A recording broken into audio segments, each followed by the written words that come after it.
A área sob alerta de desmatamento na Amazônia em novembro é a maior para o mês desde 2015, apontam dados do INPE Natureza G1. A área sob alerta de desmatamento na Amazônia em novembro é a maior para o mês desde 2015, apontam dados do INPE. Foram 563,03 km² sob alerta, recorde para o mês na série histórica, que começa em 2015. Em comparação com novembro de 2018, o aumento foi de 103,7%. Alertas de desmatamento na Amazônia batem recorde para os meses de novembro, segundo o INPE. Foto, reprodução JN. O mês de novembro de 2019 teve recorde no registro de áreas sob alertas de desmatamento na Amazônia. Foram 563,03 km² entre 1 grau e 30 de novembro, a maior área em toda a série histórica, que começa em 2015. Na comparação com o mesmo mês de 2018, o aumento foi de 103,7%. De janeiro a novembro de 2019,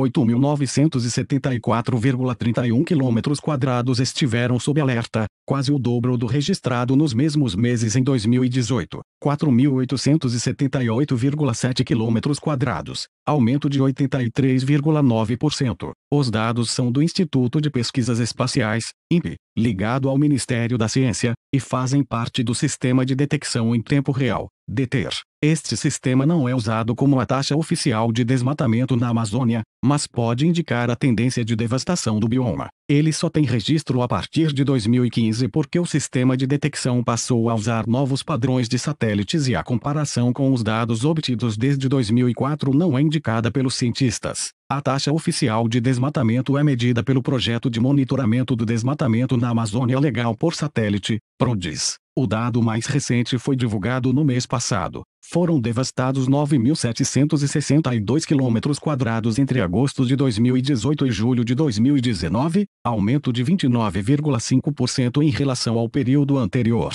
O G1 entrou em contato com o Ministério do Meio Ambiente para saber que medidas estavam sendo tomadas para evitar a devastação, mas ainda aguarda retorno. Infográfico mostra os registros de alertas de desmatamento para o mês de novembro, segundo o INPE. Foto, Elida Oliveira G1. Novembro é uma época chuvosa na maior parte da floresta amazônica e, por isso, os desmates costumam ter índices menores. Com chuva, o deslocamento de equipamentos e o peso do transporte da madeira desencorajam a ação. Entretanto, a devastação continua. De acordo com o climatologista Carlos Nobre, membro da Academia Brasileira de Ciências e do Grupo Estratégico da Coalizão Brasil Clima, Florestas e Agricultura, a estação chuvosa está normal na Amazônia. O leste da Amazônia ainda está no período seco, mas no oeste já está chovendo. Então podemos descartar o clima, afirma. Este aumento no desmatamento que permanece em novembro só reforça a conclusão que nenhuma medida que o governo tenha tomado está funcionando.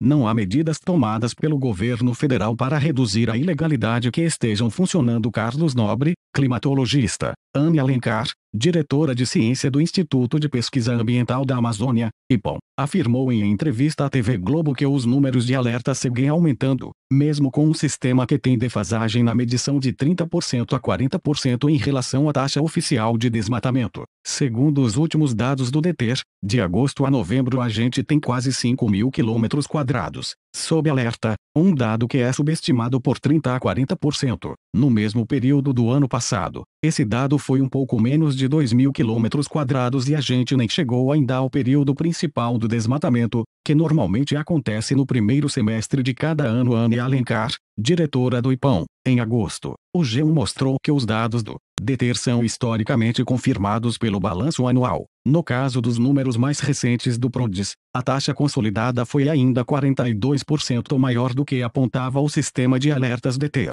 Carlos Rito, secretário executivo do Observatório do Clima, diz que o dado é preocupante, mas não o surpreende. Ele cita políticas do governo como a redução da execução orçamentária do Ministério do Meio Ambiente, a retirada de superintendentes do IBAMA em vários estados da Amazônia e a proposta de regulamentar a mineração em terras indígenas como fatores que influenciam no aumento do desmatamento. O que está destruindo a Amazônia é o incentivo à atividade ilegal, afirma. Ele cita um relatório técnico produzido pelo Instituto Centro de Vida, ICV, que aponta que, entre agosto de 2018 e julho de 2019, 85% dos desmates em Mato Grosso ocorreram de forma ilegal. Infográfico mostra os registros de alertas de desmatamento de janeiro a novembro nos anos de 2016 a 2019, dados apontam tendência de crescimento. Foto: Elida Oliveira G1. Após a divulgação de que a Amazônia teve um aumento no desmatamento de 29,5%, o ministro do Meio Ambiente,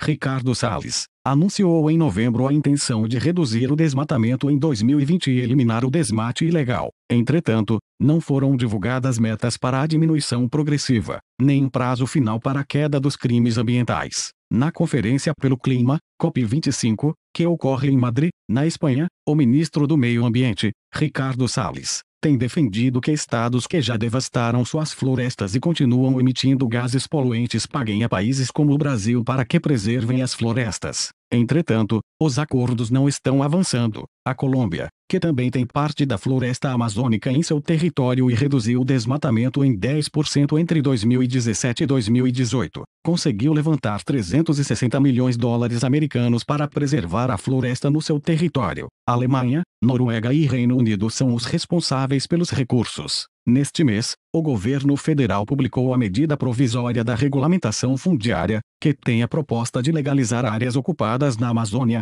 identificar donos e punir responsáveis caso haja crimes ambientais sobre essas terras. Uma das mudanças é a ampliação em quase 4 vezes do tamanho das propriedades que podem ser regularizadas com base na autodeclaração do ocupante da terra da União, sem necessidade de vistoria das autoridades no local. Para especialistas, a medida que poderia beneficiar a preservação ambiental pode abrir brechas para regularizar grileiros e invasores de terras. É uma anistia a quem praticou o crime da invasão de terra pública, escreveu Brenda Brito, pesquisadora do Instituto do Homem e Meio Ambiente da Amazônia, Amazônia. É uma brecha. O trecho diminuiu o prazo mínimo de ocupação de 5 anos para 1 ano, para a compra de terras na região. É muito perigoso, diz Ilaias Borges, secretário de Política Agrária da CONTAG, entidade que representa agricultores familiares e assentados. Fonte da notícia: gramaumglobo.com